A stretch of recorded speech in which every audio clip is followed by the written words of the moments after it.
My husband sold my car while I was in labor with our baby to pay his gambling debt. I'm Alisa and I made sure he walked home barefoot that night. If you've ever been betrayed by the person who was supposed to protect you, hit like, subscribe to Alisa Revenge Stories, and turn on notifications because what I did in that hospital parking lot with my newborn in my arms is something my husband will never forget. I'm Alisa, I'm 39 years old, and I thought I had a good marriage. Not perfect but good. I met Mark when I was 31. He was charming, funny, worked in construction sales. He could sell anything to anyone. He sold me on the idea that he was a family man. We had been married for 6 years. We lived in a small house outside Austin, Texas. We had a dog, a mortgage, and we were finally having a baby after 3 years of trying. My car was my everything. It wasn't fancy. It was a 2019 Toyota RAV4 Silver that I bought myself before I met Mark. I paid it off with my own money from my nursing job. I worked 12-hour shifts in the ER. That car was the first big thing I ever bought on my own. My name was the only name on the title.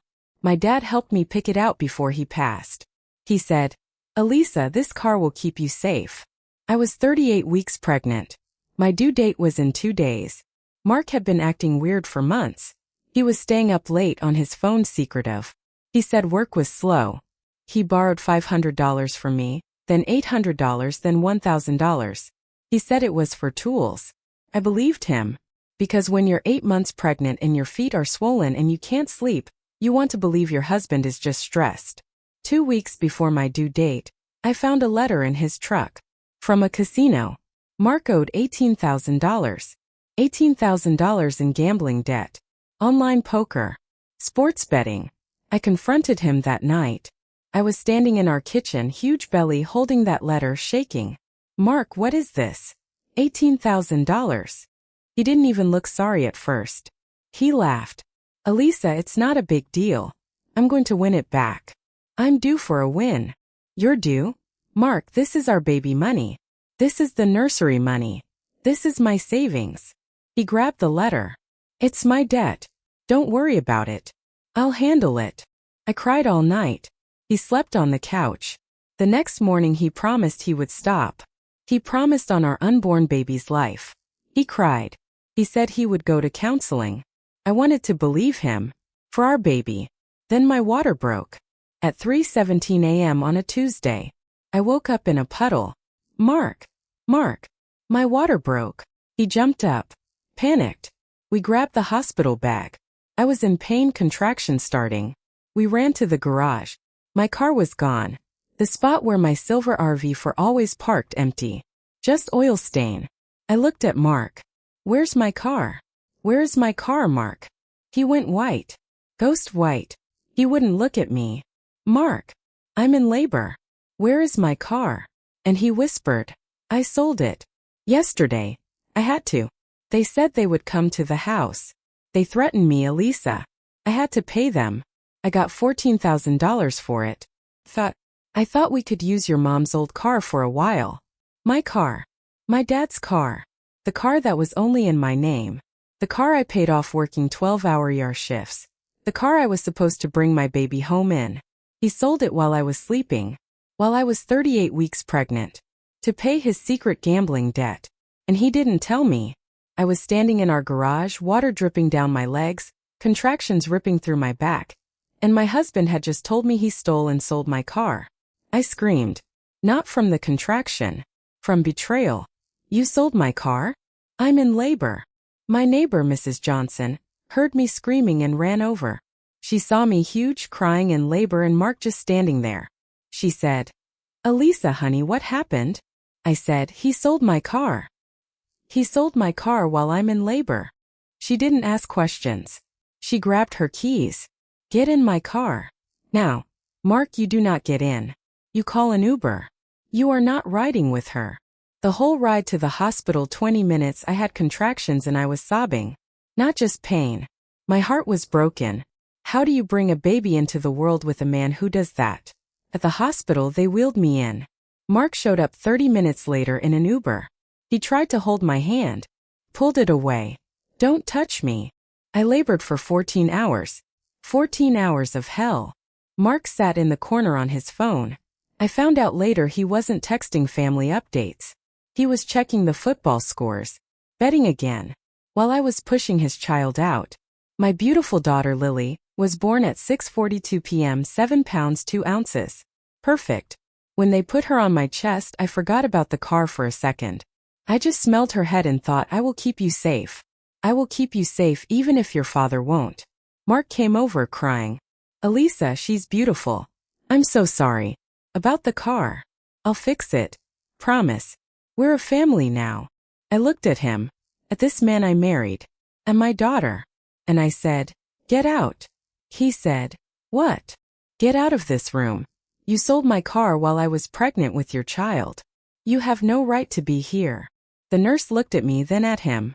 Sir, you need to leave if she wants you to. He left.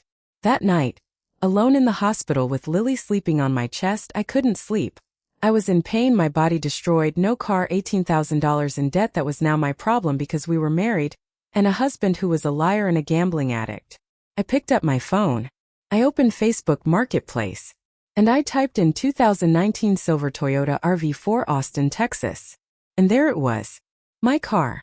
My car with my little Daisy air freshener still hanging from the mirror.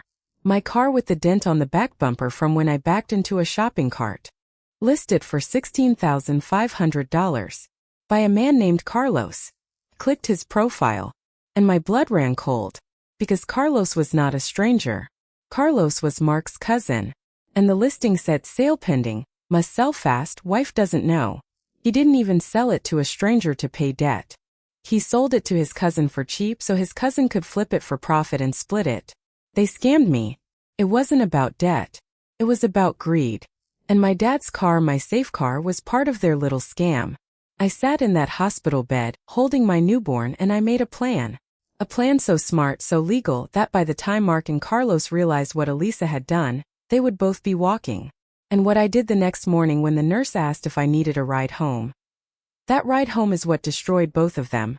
The nurse came in at 7 a.m. with discharge papers. Alisa, honey. How are you getting home? Do you need us to call someone? Where's your car? I held Lily tighter. My stitches hurt. My body felt broken. But my mind was clearer than it had ever been. My husband sold my car while I was in labor, I said quietly. My car. That was only in my name. The nurse, a woman named Diane who was probably 50, with kind eyes, stopped writing. He did what? I showed her the Facebook Marketplace listing. My car. My Daisy air freshener. Listed by Carlos Ramirez. Mark's cousin. Sale pending. Diane looked at Lily, then at me. Alisa, that car is in your name only? The title. Yes. Only my name. I bought it before we married. I have the title in our safe at home. Or I had it. Mark knows the combination. Diane's face changed. She wasn't just a nurse anymore. She was a pissed-off woman. Alisa, that's not just cruel. That's illegal. In Texas, if the title is only in your name and you bought it before marriage, it's separate property. He cannot legally sell it. Especially without your signature. My heart started pounding. What do you mean? I mean, my ex-husband tried to sell my car too. I'm not a lawyer, but I know this. If he forged your signature on the title, that's felony forgery. And if his cousin bought it knowing it was stolen property. She didn't finish. She didn't need to. I asked Diane. Can I use your phone charger? My phone is dead and I need to make some calls. What I did next, I did from that hospital bed with my newborn sleeping on my chest. First, I called the Texas DMV. I told them my name, my VIN number, which I knew by heart because my dad made me memorize it. I told them my husband sold my car without my consent, and I believe he forged my signature. The lady at the DMV said, Ma'am, we can flag that title immediately. That car cannot be legally retitled or resold. If anyone tries to register it, it will be flagged as stolen. Do you want to file a report? Yes, I said. Yes, I do. Second, I called my friend Jen. Jen is a police officer. Austin PD. We went to nursing school together. Jen, I need a huge favor. Can you run a plate for me?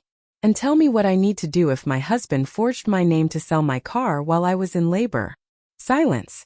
Then Jen said, Alisa, are you okay? Is the baby okay? Baby is perfect. I'm in the hospital. Mark sold my RAV4 yesterday, while I was 38 weeks pregnant, to his cousin Carlos for $14,000. The title is only in my name. He must have forged it. Jen said a bad word. Alisa, that's auto theft and forgery. That's a felony in Texas. Especially over $10,000. Send me the marketplace link. Now. I did. Third, I called my mom. My mom is 68, retired real estate agent, mean as hell when you mess with her daughter. Mom, can you go to my house? Mark has the key. I need you to check the safe. My car title. And don't let Mark in. My mom said, Alisa, I'm already in my car. I was coming to the hospital. I'm turning around. That son of a bitch sold your daddy's car. My dad died 3 years ago. That car was the last thing he helped me buy. He went with me to the dealership. He negotiated for me. He put his hand on the hood and said, Alisa, this car will never let you down. Mark let me down. My dad's car never did. My mom called me back 40 minutes later. Alisa, safe is open. Title is gone. And Mark is here. He's trying to get in. He says you left your breast pump. I'm not letting him in. I'm standing in front of the door with your dog. And I called your brother. My brother Matt is 6 feet 4 inches ex-Marine. I started crying. But not sad tears. Angry tears. Jen called me back. Alisa, I found it. The car is still in Carlos's driveway in Del Valle. He hasn't flipped it yet. The title transfer hasn't gone through because the signature looks fake. The DMV clerk flagged it. Alisa, you have him. But do you want to press charges against your husband? While you're in the hospital with a newborn. I looked at Lily. So small. So perfect. Her little mouth open, dreaming. I thought about what kind of mother I wanted to be. Did I want to be the mother who teaches her daughter to accept being stolen from? To accept a man selling her car while she's in labor and checking football scores while she's pushing? Or did I want to be the mother who shows her daughter that Alisa does not get walked on? That Alisa protects what's hers? I said, Jen, I want my car back. And I want them to learn you don't steal from a mom in labor and get away with it. Jen said, okay, here's what you do. It's legal. It's smart. And it's going to make Mark wish he never touched your car. Her plan was so simple, so brilliant, so perfectly legal, that I almost laughed in the middle of my hospital room. I didn't need to sue. I didn't need to scream. I just needed to use the law that was already there to protect women like me. And I needed one more person. Carlos's wife. Because Jen told me something she found when she ran Carlos's name. Carlos's wife, Maria, had no idea Carlos bought a car. And Maria and I used to work together at the hospital. And Maria hated liars more than I did. What I texted Maria from my hospital bed, with a picture of my car in her driveway, made her call me back in 2 minutes screaming. And what Maria and I did together the next day when I was supposed to be going home with no car and a newborn. That is what made Mark call me begging from a gas station 20 miles away with no shoes on. Maria called me back screaming, Alisa? That is your car in my driveway? Carlos told me he bought it from a dealer for me for Mother's Day. He said it was a surprise. I was holding Lily trying to breastfeed for the first time, tears streaming down my face. Maria, he bought it from Mark. My husband. While I was in labor. He forged my signature. That car is only in my name. My dad bought it with me before he died. Maria is a small Mexican woman, fierce, 5 kids. She said a word in Spanish I won't repeat. Alisa, that bastard told me we couldn't afford my kids' school supplies, but he can buy a $14,000 car? With stolen money? From a woman in labor? Oh, Alisa, you let me handle this. You and that baby, you come home from hospital, you need a car, right? I told her Jen's plan. Jen's plan was this. Under Texas law, because the title was only in my name and it was my separate property, the sale was void. Illegal. I was still the legal owner. I could go get my property back anytime, with police escort, and anyone in possession of stolen property who refuses to return it is guilty of theft. And forgery? That's 2 to 10 years in Texas. So Maria said, perfect. So Carlos has stolen property in his driveway, and Mark committed forgery, and I am going to help you get your car back legally, and make them pay for towing and everything. The next morning I was discharged. I had no car. Mark was supposed to pick us up. He texted, I'm outside. I texted back. Don't come inside. Stay in the Uber. I walked out of the hospital with Lily in a car seat, my stitches screaming, my bag on my shoulder, and Jen waiting for me in her police cruiser. Not in uniform, but she was on duty on call. Jen got out. You ready, Alisa? I said. Let's go get my dad's car. We drove to Carlos's house in Del Valle, 30 minutes away. Maria texted me. Garage is open. Car is inside. Carlos left to go to Mark's. They are planning to hide it at a chop shop in Bastrop today. They know DMV flagged it. Hurry. We pulled up. There was my RAV4. My silver RAV4. My Daisy air freshener. My little dent. My blood on the passenger seat from when my water broke in Mrs. Johnson's car? No, my car. My car was there. I had the spare key. I always kept the spare in my nursing locker at work. My mom brought it to me. Maria was standing in the driveway, arms crossed. Alisa, take it. It's yours. I already called my brother, who is a tow truck driver. If Carlos says anything, he's holding stolen property. I walked up to my car. I touched the hood like my dad did. Hi, girl. Mommy's here. We're going home. I put Lily's car seat in the back. The car seat I bought. In the car I bought. Just as I was about to get in, Carlos and Mark pulled up in Carlos's truck. Fast. Mark jumped out. Alisa, what are you doing? You can't take that. I sold it. That's Carlos's car now. Carlos yelled. That's my car. I paid for it. Jen stepped forward. She showed her badge. Austin PD Carlos Ramirez? Mark Stevens? I'm here for a civil standby for property retrieval. Ma'am, is this your car? I said loud and clear, yes. This is my car. Title is only in my name, Alisa Stevens. I bought it before marriage. It's separate property.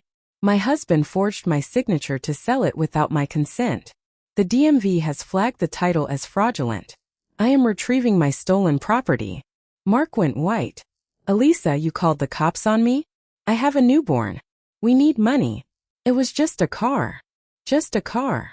I said, holding Lily, my voice shaking but strong. You sold my dad's car while I was in labor, Mark. My dad's last gift to me. You forged my name. You lied to me for months about gambling. You checked football scores while I was pushing our daughter out. And you sold her safe ride home for gambling money and gave your cousin a cut. Carlos said. I didn't know it was stolen. He said you agreed. Maria stepped up. Liar. You told me you bought it from a dealer. You told me it was for me. And you used the kids' school money, Carlos? Our rent money. Jen said. Sir, do you have a bill of sale with her signature? Carlos looked at Mark. Mark said. I signed for her. She was in labor, she couldn't. Jen said. So you admit you forged her signature on a vehicle title, a state document over $10,000, which is a third-degree felony in Texas. Ma'am, do you want to press charges? I looked at Mark. At the man I married. He was crying now. Real tears. Alisa, please. I'll lose my job. I'll go to jail. Think about Lily. I thought about Lily. I thought about what I would tell her in 18 years. I said, I am thinking about Lily. That's why I'm doing this. I will not press charges. If you do exactly what I say. Mark nodded fast. Anything. 1. You sign a postnuptial agreement today. Our house is mine. Because you used community money to gamble. 2. You enroll in gambling addiction treatment tomorrow. And you show me receipts every week. 3. You get a second job nights and every penny goes back into Lily's college fund until you pay back the $14,000 you stole from me. For you walk home. Right now. From here. It's 18 miles. Barefoot. Barefoot, he said. I pointed at his shoes. My shoes. He was wearing my dad's old sneakers that my dad gave me before he died. He took them from our closet. Those are my dad's shoes. Take them off. And walk. And think about what you did while I was bringing your child into the world. He took them off. Socks too. Maria threw him a bottle of water. Carlos said. What about me? I looked at him. You will pay Maria back the $14,000 from your savings today. And you will apologize to your wife for stealing from your kids. And you will never speak to my husband about money again. Or Maria and I will both press charges for receipt of stolen property. And Maria told me you are on probation already. He went pale. Okay, Alisa. I got in my car. My car. I started it. Started right up. My dad's car never let me down. I rolled down the window, Lily cooing in the back. Mark, I said. You sold my car while I was in labor to pay your debt. So now you have no car, no shoes, and 18 miles to think about who Alisa really is. I am not a woman you steal from. I am the woman who brought your child into this world while you stole from me. And I brought her home safe anyway. In my car. I drove away. In my rearview mirror I saw Mark standing barefoot on the hot Texas asphalt in July, holding his shoes, watching his wife and newborn daughter drive away in the car he thought he could take. I didn't look back after that. It took him 7 hours to walk home. He had blisters for weeks. We are still married. But different. He did all 4 things. He went to Gamblers Anonymous for 2 years. He paid back every dollar. He works nights at Home Depot. He never gambled again. He knows now I'm Alisa and I will protect my daughter and myself, legally, smartly, every single time. And my RAV4? It's in the driveway. Lily is 2 now. She calls it Mommy's strong car. Because her mommy is strong. If a man ever sold your car while you were in labor, or did something as cruel, tell me in the comments. You are not alone. You are Alisa too. Strong, smart, and you don't need a man to bring you home. You can drive yourself. If my story gave you strength, please like, subscribe to Alisa Revenge Stories and hit the bell. I read every comment. I'm Alisa and thank you for riding home with me and Lily.